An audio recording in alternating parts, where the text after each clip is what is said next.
Merci Fatimata de la musique à la santé. Avec mes trois invités à présent, nous discutons d'une santé mondiale équitable. Tout à l'heure, en parlant de microcrédit et d'appui à la formation professionnelle des jeunes, nous étions en Angola. On reste sur ce même continent, le continent africain, mais cette fois, vous l'avez dit Fatimata, on tourne notre regard vers le Tchad avec le projet PAST mis en œuvre et en lien avec les autorités tchadiennes.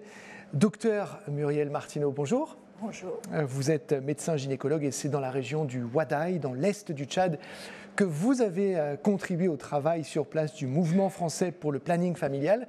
Vous avez notamment participé au programme d'amélioration de la santé maternelle, néonatale et infantile piloté par Expertise France. Docteur Martineau, merci d'être parmi nous ce jour. Quant à vous, Mohamed Touré, vous êtes chef d'équipe d'un dispositif d'assistance technique et de maîtrise d'ouvrage dans le projet PAST 3. Votre regard et votre expérience sur le terrain nous seront bien évidemment très précieux pour cette conversation. Merci Mohamed Touré d'être avec nous. Et enfin, avec vous, docteur Narassem Mbaïdoum, directrice générale adjointe de santé publique au Tchad. Merci aussi à vous d'avoir fait le déplacement pour être avec nous ce jour. Et si je peux commencer par vous, docteur Narassem, pourquoi est-ce que cette notion de transfert d'expertise qui est centrale dans le projet PAST, auquel vous contribuez tous les trois, elle est si importante sur place et en quoi est-ce qu'elle permet de pérenniser les acquis? Merci Gallagher.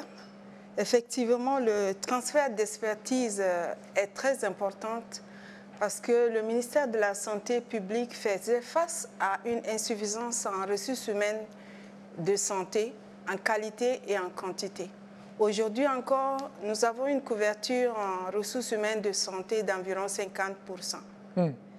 Et la pérennisation des acquis s'est faite entre autres par l'adhésion des prestataires à de nouveaux concepts comme les droits des patients, les droits à la santé sexuelle et reproductive, l'acquisition des bonnes pratiques par les prestataires, mais aussi l'augmentation de la fréquentation des structures sanitaires.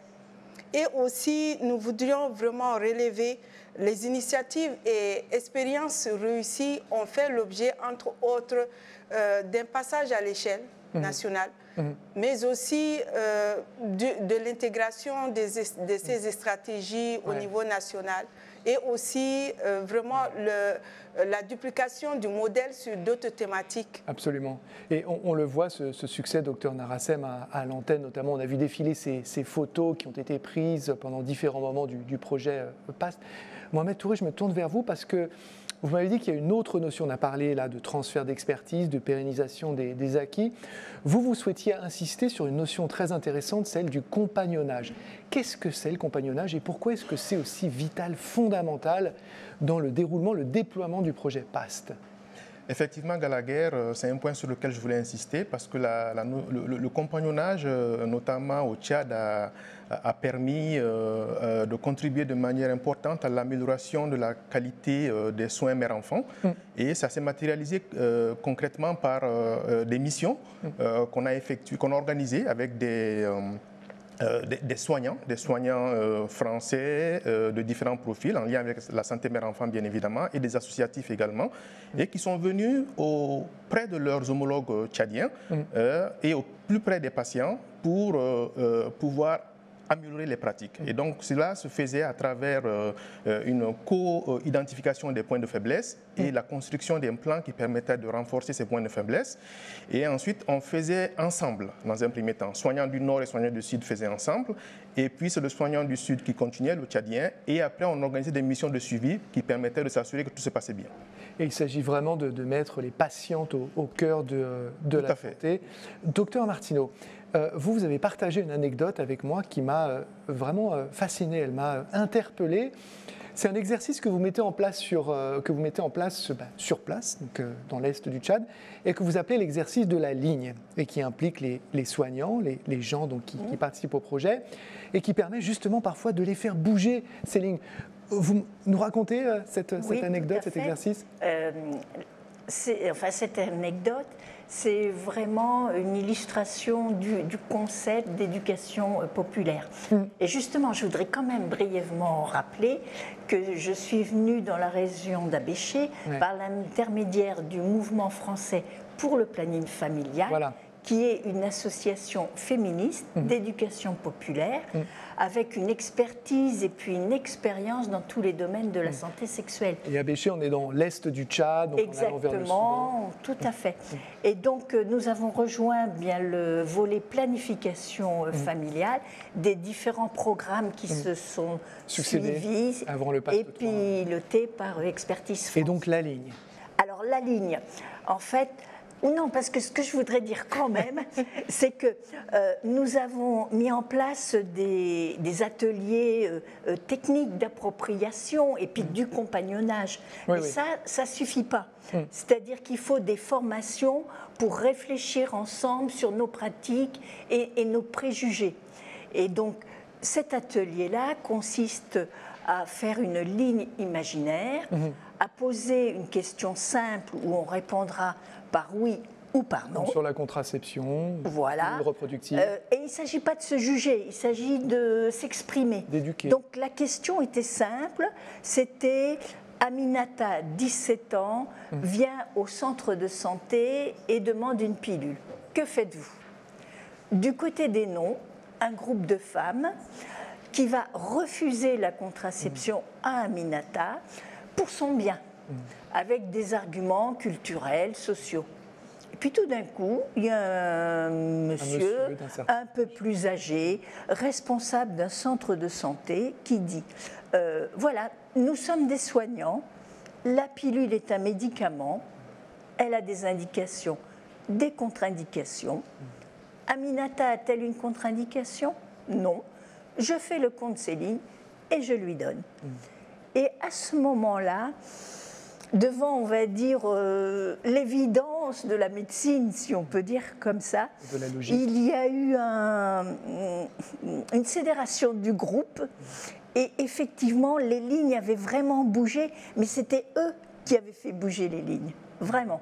Merci infiniment pour cette anecdote qui illustre vraiment l'impact très concret. Docteur Narassem, un défi, une conclusion très très courte. Il faut quand même rappeler qu'ici, avec le projet PAST dans le Tchad, on parle de sujets très graves, de mortalité néonatale, infantile, maternelle. Très brièvement, vous nous rappelez cette réalité? Oui, Monsieur Karaguel, effectivement, avec 860 décès pour 100 000 naissances vivantes, la mortalité maternelle néonatale au Tchad est la plus préoccupante de la sous-région. Elle est donc une priorité pour la politique de santé au Tchad. Et elle a été inscrite à plusieurs reprises à la réunion mensuelle présidée par le président de la République. Merci de nous avoir si bien décrit cette réalité et l'impact que vous avez sur place dans l'Est du Tchad et dans l'ensemble des 23 provinces du pays au travers des rôles respectifs que vous jouez les unes les uns les autres. Docteur Narassem, merci. Mohamed Touré, merci. Docteur Martineau, merci infiniment. Fatimata, je vous rends la main. Merci.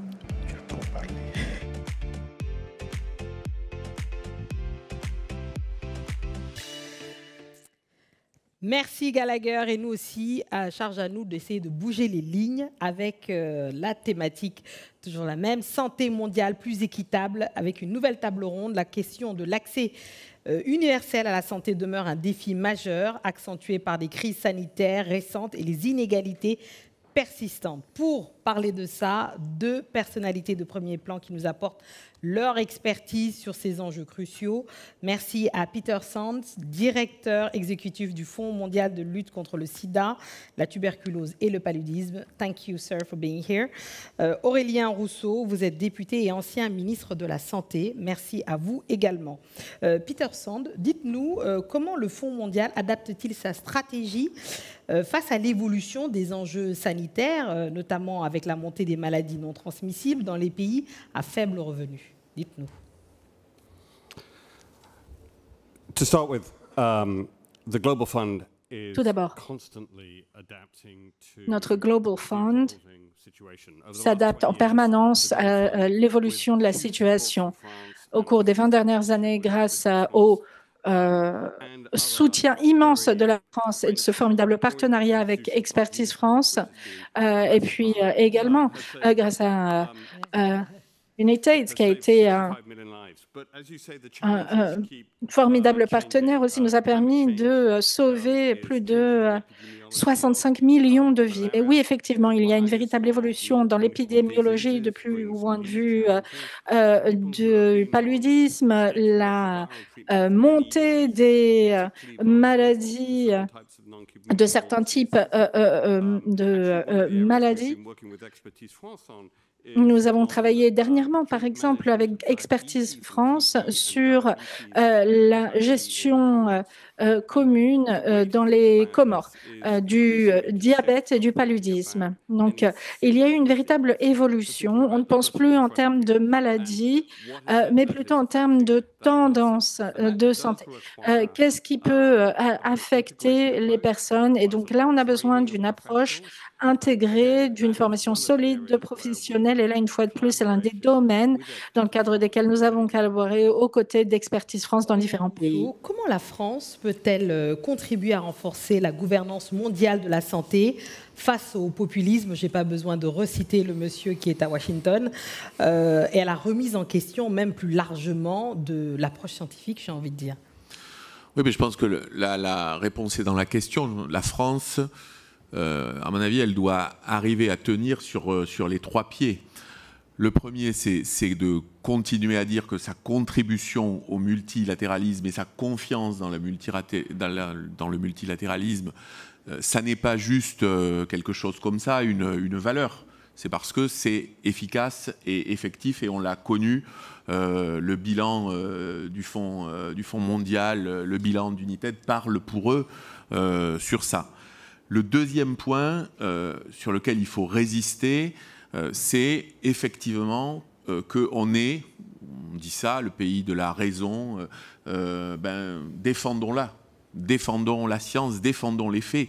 Et on ne peut pas dire qu'on soit dans un moment extrêmement favorable. Et il n'y a pas besoin de citer le monsieur de Washington. On peut parler de messieurs chez nous aussi, qui considèrent que les préjugés sont toujours un dérivé de la vérité. Je cite. Donc là-dessus, il faut qu'on tienne. Il faut qu'on tienne sur la science, l'évidence, evidence-based. Parce que sinon, on ne parviendra pas à faire bouger le système. Et le troisième sujet, qui est un peu effrayant, c'est celui de tenir sur le principe de la solidarité.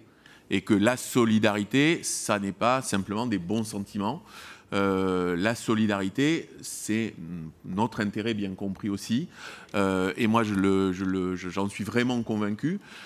Par exemple, ce que fait Expertise France avec d'autres sur la santé communautaire, sur la prise en charge, Peter le disait à l'instant, d'approches plus globales, plus intégrées, c'est ce dont on a besoin ici et qu'on doit apprendre à faire.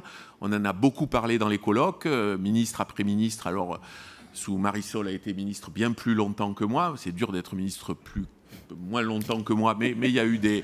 j'ai été battu. Vous avez été battu. Donc, on essaye de porter ça, mais là, il faut passer des amphithéâtres jusque dans la pratique de la santé communautaire, mot qu'on a toujours du mal, par exemple, à prononcer en France. Donc, pour ça, on doit tenir sur ces trois piliers. Mais est-ce que c'est possible, est-ce que ce n'est pas une lubie, créer cette société, cette communauté, cette coopération internationale au niveau de la santé, aujourd'hui par les temps qui courent? Est-ce que vous êtes optimiste, en deux mots? In my role, I have to be an optimist. Bon, moi, de toute façon, je dois être optimiste vu mon rôle.